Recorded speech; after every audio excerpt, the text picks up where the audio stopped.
Hello, welcome to Madappalli channel. எல்லோரும் எப்படி இருக்கீங்க? எல்லாம் ஆரோக்கியமாக இருக்கணுங்கிறதுக்கோசரம் இன்றைக்கி நான் இன்னொரு மருந்து ரசம் சொல்ல போகிறேன்.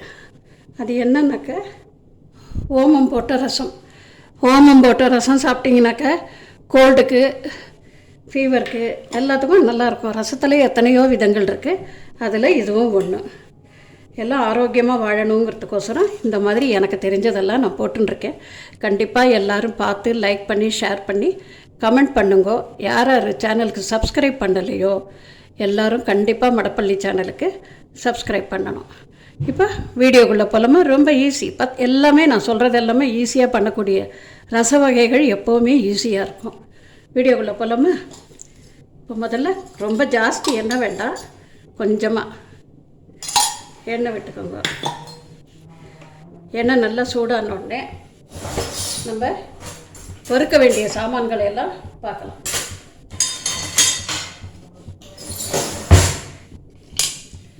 வறுக்கிறதுக்கு என்ன வேணும்னாக்கா, ரசத்துக்கு மெயினாக பெருங்காயத்தை நல்லா பொரிச்சுக்கலாம்.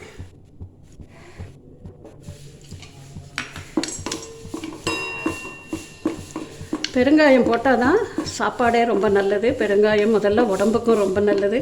கேஸ் ட்ரபிள் வராது, ஜீரண சக்தியை தூண்டும்.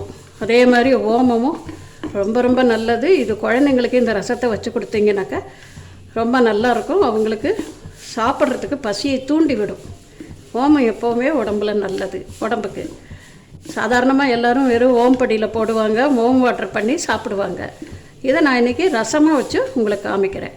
இந்த ரசம் பெரியவங்கள்லேருந்து குழந்தைகள் வரைக்கும் எல்லோரும் சாப்பிடலாம். இது ரொம்ப நல்லது. இப்போ இது பொரிஞ்சாச்சு. பெருங்காயம், மிளகு காரம் நிறையா போடுறதுனால மிளகா கம்மி. நான் 5 மிளகா தான் போட்டிருக்கேன். 5 மிளகாவோட 1 ஸ்பூன் மிளகு கொஞ்சம் கூட போட்டுக்கலாம். இதுவும் நீங்கள் மொத்தமாக பவுட்ரு பண்ணி வச்சுட்டிங்கனாக்க என்றைக்கு வெறும் பருப்பில்லா ரசமோ இல்லை பருப்பு ரசமோ பண்ணுறீங்களோ அன்றைக்கி அதோடு ஆட் பண்ணால் ரொம்ப ரொம்ப நல்லது. கண்டத்திப்பள்ளி ரசம் மாதிரி தான் இதுவும். 1 ஸ்பூன் ஜீரகம், அவ்வளோதாங்க சாமான். இதை போட்டு வறுத்துட்டு அப்புறம் லாஸ்ட்டில் ஓமத்தை போடணும். ஓமத்தை முதலே போட்டால் கருகி போயிடும். கருகி போயின வாசனை வரும். அதனால் இதெல்லாம் கொஞ்சம் நல்லா ஜீரகமெல்லாம் பொரிஞ்சு வந்த உடனே ஓமத்தை போட்டு இறக்கிடுங்க. இறக்கிட்டு இதை பொடி பண்ணி ரசத்தில் போடுறது தான். இது மிளகு ரசத்துலேயும் போடலாம். ஆனால் நான் இன்றைக்கி தக்காளி போட்ட பருப்பு ரசம் வைக்கிறேன். அதனால் ஓமம் போட்ட தக்காளி பருப்பு ரசம். அதுவும் இந்த சீசனுக்கு மழையெல்லாம் ஆரம்பிக்க போகிறது. இதெல்லாம் கற்றுக்குண்டா ரொம்ப நல்லது. சாதாரணமாக எல்லா பெரியவங்களுக்கும் இது தெரியும். யங்ஸ்டர்ஸ்க்கு கொஞ்சம் கற்றுக்கலாம். அதனால் ஒன்றும் தப்பு இல்லை. பாருங்கள், இதெல்லாம் நல்லா பொரிஞ்சு நல்லா வந்துடுது. இப்போ இந்த ஸ்டேஜில் ஸ்டவ்வை சின்னதாக்கிட்டு ஓமம் போட்டுக்கோங்க. ஓமம் தாராளமாக போட்டுக்கலாம். கிட்டத்தட்ட நான் 1.5 ஸ்பூன் போட்டிருக்கேன். இந்த பொடி மிச்சம் இருந்தாலும் நீங்கள் அப்புறமா யூஸ் பண்ணிக்கலாம். அவ்வளோதாங்க. ரசம் வைக்கிறது ரொம்ப ஈஸி. ரசத்துக்கு தேவையான சாமான்களை வறுத்தாச்சு. நெல்லிக்காய் அளவு, எலுமிச்சம்பழம் அளவு புளி. அந்த புளி கூட வீட்டில் எத்தனை பேர் இருக்கீங்களோ அதுக்கேற்ற மாதிரி நீங்கள் ஜாஸ்தியோ கம்மியோ பண்ணிக்கலாம். இப்போ நான் 2 பேருக்கு தேவையான சாமானை போட்டு பண்ணுறேன்.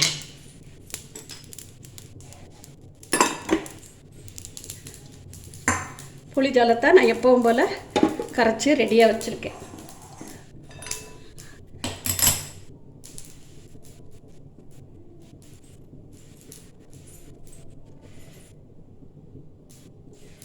புளிக்கு தேவையான பெருங்காயம், பொடி பண்ணுறதுக்கும் பெருங்காயம் போட்டிருக்கேன். இருந்தாலும் ரசத்துலேயும் போட்டால் ரொம்ப நல்லது.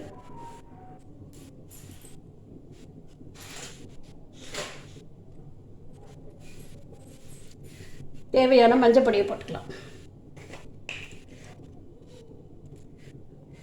உப்பு நம்புறோம். பொடி பண்ணி போட்டப்புறமா உப்பு போட்டுக்கலாம். இப்போ புளியை கரைச்சி விட்டது.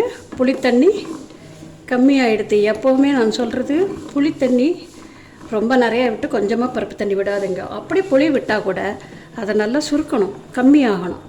அதுக்கப்புறம் தான் நீங்கள் மேல் ஜலம் வெறும் தண்ணியோ இல்லை பருப்போ போட்டிங்கனாக்க நல்லா வாசனையாக இருக்கும். இல்லாட்டி வெறும் புளியில் சாப்பிட்ற மாதிரி இருக்கும். இப்போ இது ரெடி ஆகிடுது. அடுத்தபடி நான் பொடி போடுறேன். ஓமப்பொடி,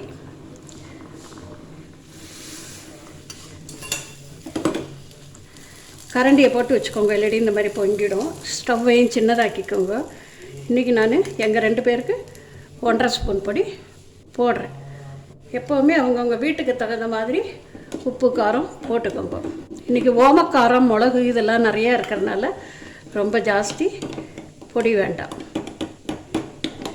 தேவையான அளவு உப்பு போட்டுக்கலாம்.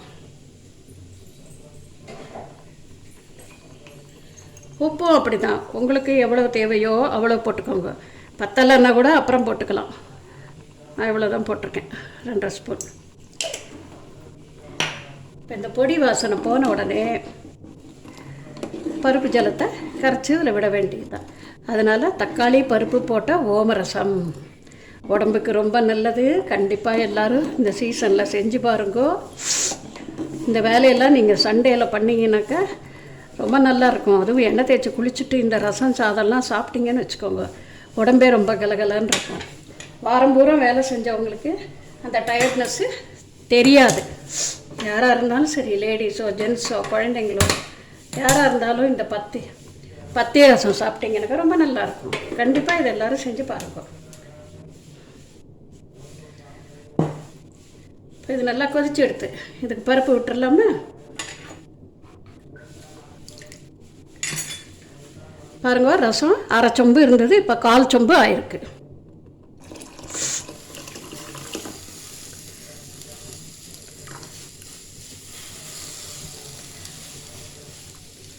அவ்வளோதான். இதை இந்த பருப்பு நீங்கள் வேறு எதுக்காவது யூஸ் பண்ணிக்கலாம். ரசமும் நல்லா கொதிச்சாச்சு, வாசனையும் வந்தாச்சு. பசியை தூண்டிவிடும் ஓமரசம்.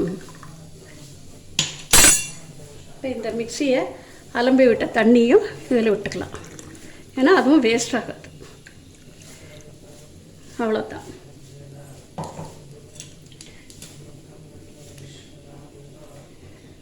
கண்டிப்பாக எல்லோரும் இந்த சீசனில் செஞ்சு சாப்பிட வேண்டியது. இன்னும் வரப்போகிறது மழைக்காலம், அதுக்கேற்ற மாதிரி நீங்கள் எல்லாம் பண்ணிக்க வேண்டியது தான்.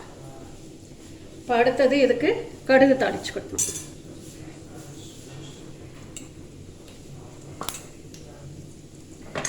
எவ்வளோ ஈஸி ஆகிட்டு பாருங்கள்.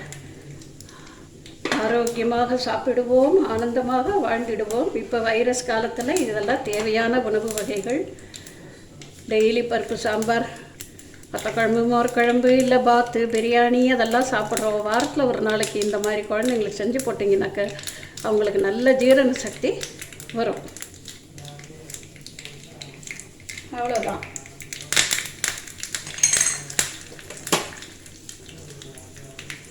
ரசம் எப்போவுமே இந்த மாதிரி நுரைச்சி வரைச்ச ஆஃப் பண்ணி கொதிக்க விடக்கூடாது மேற்கொண்டு.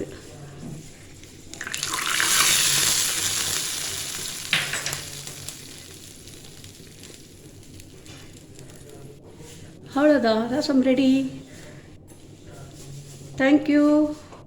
எல்லோரும் லைக் பண்ணி, ஷேர் பண்ணி, கமெண்ட் பண்ணுங்கோ. செஞ்சு பார்த்துட்டு கமெண்ட்ஸ் கண்டிப்பாக போடுங்க. செய்யாமல் போடாதீங்க. செஞ்சு பார்த்துட்டு எது சரியாக வரலையோ அதை சொல்லுங்க. நான் என்னோடய பாவப்படி பண்ணியிருக்கேன். அது அவங்கவுங்க எப்படி மெத்தடில் பண்ணுறீங்கன்னு பார்க்கலாம்.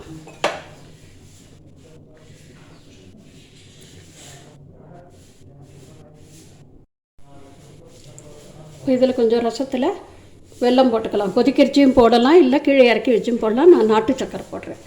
இந்த காரம் ரொம்ப சுள்ளுன்னு தெரியாமல் நல்லாயிருக்கும்.